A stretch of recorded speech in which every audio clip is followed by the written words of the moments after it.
Hello and welcome everyone, welcome to Susmita's free time.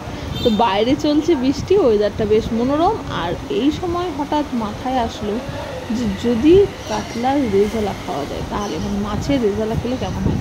আর দেখতেই পাচ্ছ লঙ্কার গাছগুলো কিন্তু বেশ সুন্দর লকলকিয়ে উঠেছে, আর বাইরে বৃষ্টিটাও কিন্তু বেশ সুন্দর হচ্ছে।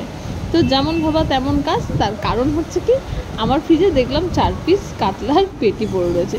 তো যাই হোক, সেরকমভাবে একদম রেজালা বানাবো বলে যে পিসগুলো হয় সেরকমভাবে পিস বানানো, তো ঘরের যা পিস আছে সেই পিস দিয়েই ভাবছি যে বানিয়ে নেবো।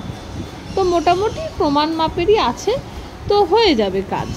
তো তার জন্য কি করলাম, শুধুমাত্র আগে নুনটা নিলাম, নুন মাখালাম, হলুদ দিইনি, দেখতেই পাচ্ছ। তো নুনটা দিয়ে আগে ভালো করে মাখিয়ে ওকে রেখে দিলাম। আর বাইরে বৃষ্টিটা পড়ছে, ওয়েদারটাও কিন্তু দারুণ হয়ে রয়েছে। তো নুনটা মাখিয়ে অনেকক্ষণ ভালো করে মাখিয়ে রেখে দিলাম। তারপরে এবার পেঁয়াজগুলো ছাড়িয়ে পেঁয়াজগুলোকে এরকম 4 টুকরো করে কেটে নিয়েছি। আর রসুন দেখো, মানে পেঁয়াজ পালাচ্ছে, বুঝতেই পারছো যা তা অবস্থা। তো রসুনও আমি বেশি দিইনি, আমি 3 কোয়া মতো দিয়েছি, মানে 2.5 কোয়া বলতে পারো। আর এইবার আমি কড়াইটাকে গরম করে কড়াইয়ের মধ্যে দিয়ে দিলাম জল। এই পেঁয়াজগুলোকে চাইলে তুমি এরকম ছাড়িয়ে ছাড়িয়েও দিতে পারো, আর নাহলে যদি খুব কুড়ামো মনে হয় তাহলে এমনিও দিয়ে দিতে পারো, কারণ পরবর্তীকালে এগুলো ছেড়ে যাবে, সেটা নিয়ে কোনো চাপ নেই। এই জিনিসটা চাইলে দুটো পদ্ধতিতে করা যায়। আমি এখানে জল দিয়েছি, জল দিয়ে ট্রাই করেছি যাতে তেল কম ইউজ হয়। রেজালা মানে তেল যাবে না এটা তো হয় না, মানে তেল ঘি এই সমস্ত ব্যাপারগুলো একটু কম ইউজ করতে গেলে তুমি এইটাকে চাইলে জল দিয়ে করতে পারো, আবার তেলেও ভেজে নিতে পারো। তো আমি এক জায়গায় দেখছিলাম যে জল দিয়ে, তো ট্রাই করছি যে জল দিয়ে করলে কীরকম হয়। তো মোটামুটি পেঁয়াজগুলোকে বেশ সুন্দর করে একটা সেদ্ধ করে নিচ্ছি।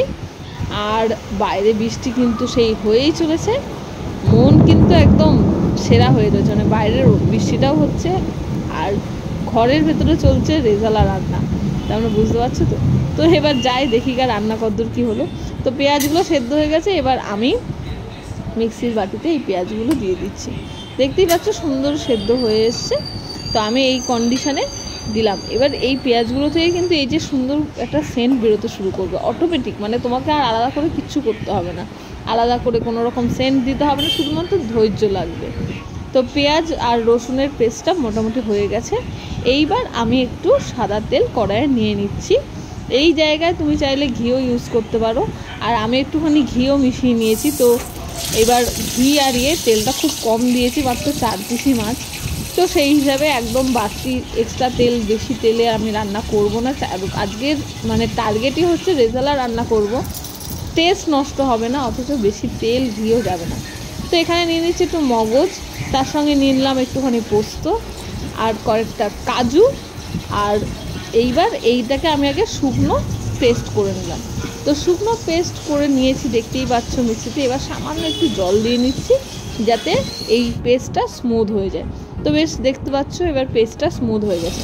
ওদিকে যে মাছ দুটো দিয়েছিলাম মোটামুটি হালকা, আমি নিবু আছে একদম আস্তে আস্তে ভাজছি, কারণ তেল অল্প রয়েছে, মাছ লেগে যেতে পারে, মাছ লেগে গেলে খুব একটা ভালো লাগবে না। আর ফোড়ন হিসাবে দিচ্ছি একটা লবঙ্গ, মানে বড় এলাচ, একটা শুকনো লঙ্কা, তেজপাতা আর গোলমরিচ। আর এদিকে কিন্তু আমার এইটাও রেডি। এইখানে আমি একটু দই নিয়ে নিয়েছি, আর এই আমার মশলাও কিন্তু রেডি। আর এখানে নিয়ে নিয়েছি আমি 1 চামচ আদার পেস্ট। আর মাছ এদিকে 2 পিস ভাজা হয়ে গেছে, আর 2 পিস এখানে ভাজা চলছে।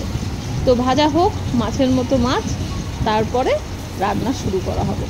আর বাইরে বৃষ্টি একটু থেমে এসছে, কিন্তু বৃষ্টি কিন্তু হয়েই যাচ্ছে, মানে একটু কমেছে, থেমে আসা বলা ভুল, একটু কমেছে।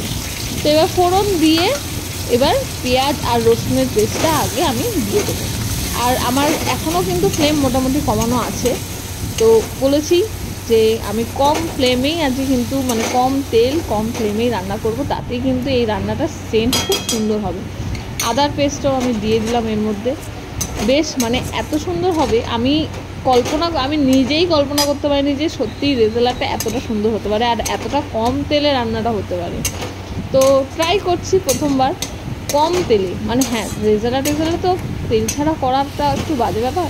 তো একটুখানি শুকনো লঙ্কা দিয়ে দিলাম, জাস্ট সামান্য একটু কালার এবং ঝাল দুটোই হবে। তো এবার দিয়ে একটুখানি মশলাটাকে আমি নেড়ে নিচ্ছি, ভালো করে নেড়ে নিচ্ছি। আর বৃষ্টি মোটামুটি এখনও চলছে, আর সবচেয়ে বড় কথা কিন্তু এর মধ্যে কারেন্ট চলে গেছে, যেই কারণে তোমরা দেখতে পাচ্ছ আমার উইন্ডোটা ওপেন রয়েছে, কারণ নাহলে চিমনিও চালাতে পারছি না, কারেন্ট নেই বলে চিমনিটাও চলছে না। আর এই দিকে হচ্ছে বৃষ্টিও বেশ সুন্দর লাগছে, দেখতেও ভালো লাগছে। তো আমি এবার যেটা ওই কাজু, চারমগজ আর পোস্ত বাটা ছিল সেটা দিয়ে দিলাম। এবার এইটা দিয়ে আমি একটুখানি নাড়ব। ফ্লেম কিন্তু আমি এখনও কমিয়ে রেখেছি। এবার সুন্দর করে মশলা তৈরি হয়ে যাচ্ছে। এবার লাস্টে আমি দিয়ে দিলাম দই। সবচেয়ে বড়ো কথা, এই মশলা থেকে কিন্তু সুন্দর একটা সেন্ট বেরোবে। আপনি ভাববেন যে কোনো রকম হয়তো আপনি সেন্ট অ্যাড করেছেন, কোনো রকম সেন্ট অ্যাড করতে হবে না, তা সত্ত্বেই একটা সুন্দর গন্ধ কিন্তু এখান থেকে ছড়াবে।